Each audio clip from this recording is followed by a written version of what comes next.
I have done a lot of videos on nu metal, but today we're going to answer the ultimate question. What exactly is nu metal?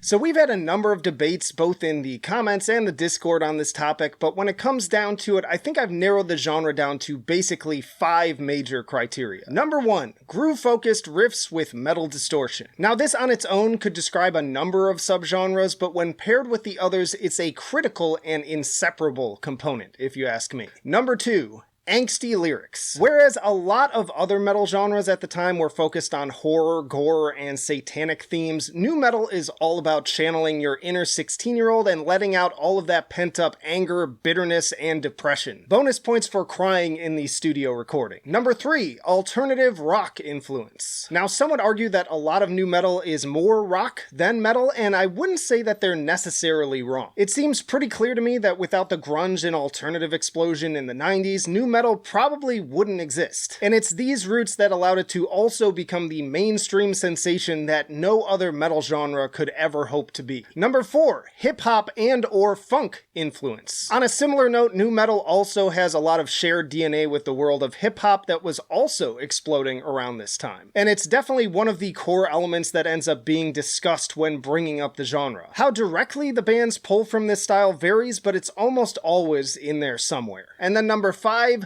late 90s, early 2000s fashions or a gimmick. Now this can also vary broadly from band to band, but there is no denying that pulling up nu metal music videos comes with its share of Adidas gear, spiked frosted hair, and of course, masks.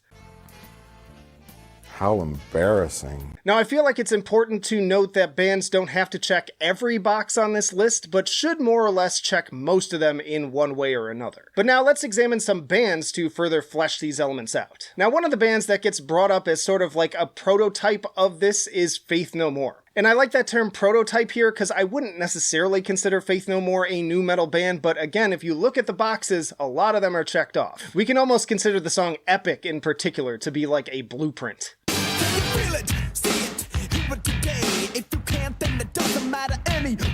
Again, you've got the groove-focused riffs with the metal distortion really getting your head bobbing. Lots of angsty lyrics, in this case with kind of a sense of humor, as Mike Patton always likes to engage in. Obviously, these guys are very much sprung from the alternative rock world, so that's pretty clear. And then again, using Epic in particular as an example, the hip-hop and funk influences are undeniable, I would say. And then pull up that music video and you're gonna catch the drip, as Finn McKenty puts it. So again, I would agree that they did at least lay some groundwork here, but let's really dive into like the big bands now. The ones that definitely check every single box. I'd say when it really comes down to the true founder of the genre, I have to go towards Korn.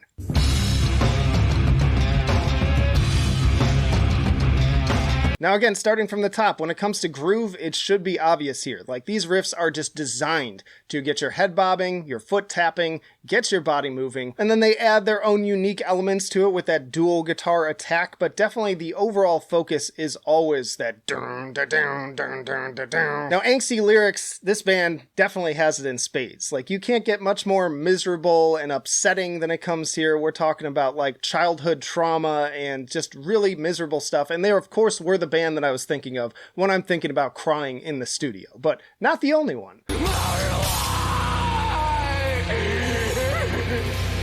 Alternative rock influence, their debut album really is arguably kind of more of a rock album and kind of almost like grunge fueled album than anything else. Now the hip hop, some might argue here, but you listen to Jonathan's vocals and that syncopated stuff, and especially the like scatting that is very much of that world, okay? Doesn't always have to be straight up rapping, it's just that syncopation that tends to be so important. And then as far as fashion goes, this is the Adidas crew for all intents and purposes. They've even worn the tracksuits. But yeah, let's go over to Limp Bizkit because I think there's probably no better example overall of all of these criteria.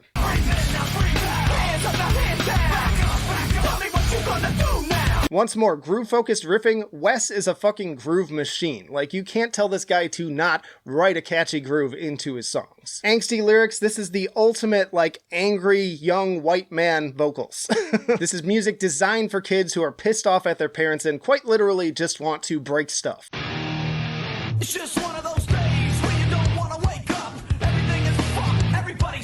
Once more, the alternative rock influence is there as well, but even stronger, arguably, than like any other nu metal group is the hip-hop influence. Fred Durst is a screamer, but more than anything else, he is a rapper for better or worse. And I feel like I don't even need to talk about the fashion in this case to convince you. Just pull up one of their music videos and it's basically a 90s time capsule. Another very important band here that sometimes gets argued, Deftones. Now, like a lot of bands that started in nu metal, they've kind of evolved beyond that, which is allowed. They've gone definitely into the more kind of post-metal territory, but especially if you look at Adrenaline and Around the Fur, you can definitely pick up on the grooves, angry, angsty lyrics,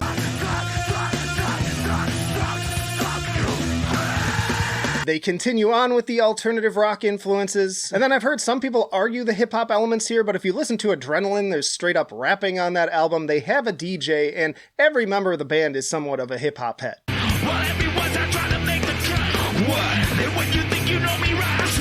And once more, the fashion, spiked, bleached hair, check. Band photos that I snipped out of a magazine and put up on my wall, check. I'm not gonna lie, I wanted to be Chino for a while.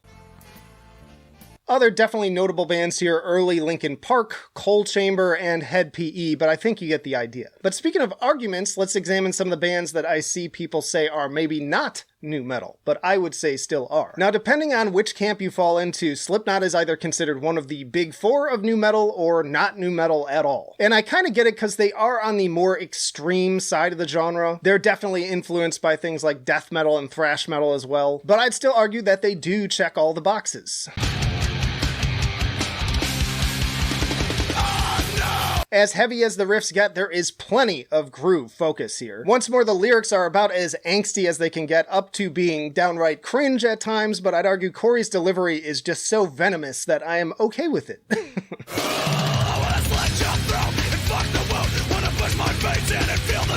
Another band too I believe is guilty of crying on recording, also vomiting. Some might question the alternative rock influences, but enough of it is there, and especially actually getting into their later career albums, you definitely hear it even more so. I'm gonna skip to the fashion, because here we go with the gimmick here. Masks were very much a foundational element of some nu metal bands, or makeup at least. And between that and the jumpsuits, they made a very clear visual statement. Now another one here, I think people might contest the hip-hop influences, but again, listen to Corey's delivery on some of these songs. Did you never give a damn in the first place? Maybe it's time you were the tables turned, cause in the interest of all involved, they got the problem solved in the British culture. Again, those fast staccato sections in particular, and there are parts where he downright is just straight up rapping, just in a more growly kind of way. One might even argue that he's doing what like trap metal artists are doing now, like 20 years too early. Another one I see come up that is somewhat arguable is Stained, but again, I think they check most of the boxes here. Once more, I think the hip-hop influence is the one that's sort of lacking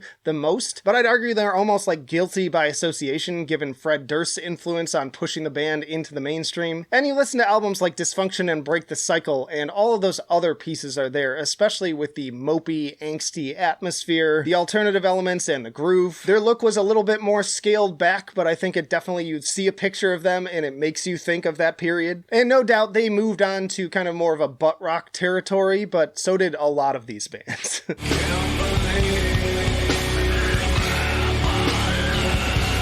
We definitely couldn't move on without talking about System of a Down too, which I think there are valid arguments as to why they might not be considered a nu metal band, but I think there's even more as to why they are. Kind of like Deftones, they moved on to bigger, brighter things, more in like a progressive realm towards the later end of their career. But just take a song like Sugar, for instance, from their debut, my personal favorite.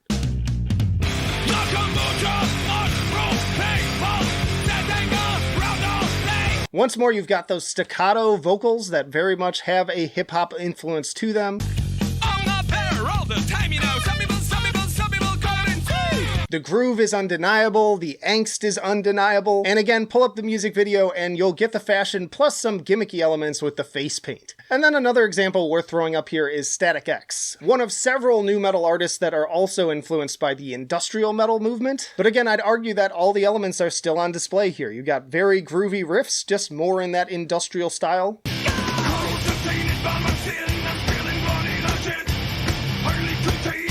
Moving into some of their later albums especially, you hear that alternative rock influence coming through. Their lyrics aren't always as angsty, but it definitely comes up, and that sense of humor comes through too, including potty humor. And then once more, the hip-hop influence, whether you want to accept it or not, part of why Wayne Static had such a recognizable voice is, again, what? That staccato delivery. And before we wrap up, we have to talk about probably the most contested band in this entire category, and that is Rage Against the Machine.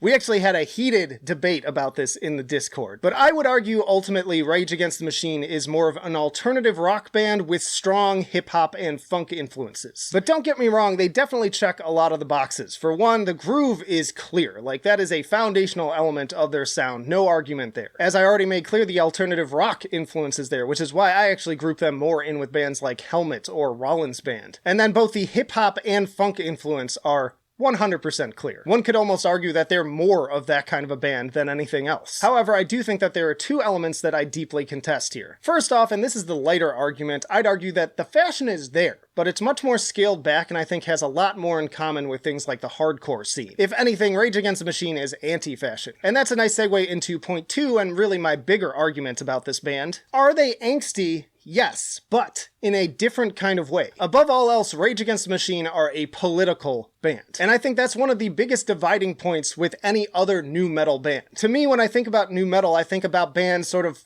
the lack of a better phrase, whining, complaining, and on a much more personal level about how their own lives are miserable. Pick any other nu metal band out of a hat, and 99% of the time, politics is not really going to be involved. Yeah, there will be some bitching about the government, especially bands like American Head Charge, but it's really almost secondary to what they're trying to push across. Rage Against the Machine, the message is front and center, and I feel like that is a huge distinction that makes them very different from anything else in the genre, and again, why I'd argue that they fit more into the hardcore and rock scene than the nu metal scene. But as always, if you have arguments about that and anything else that I've said, you can let that be known down in the comments. What did I miss? And check out this playlist for plenty of other nu metal videos. But that'll do it for now. Flight of Icarus signing off. I will see you in the trenches.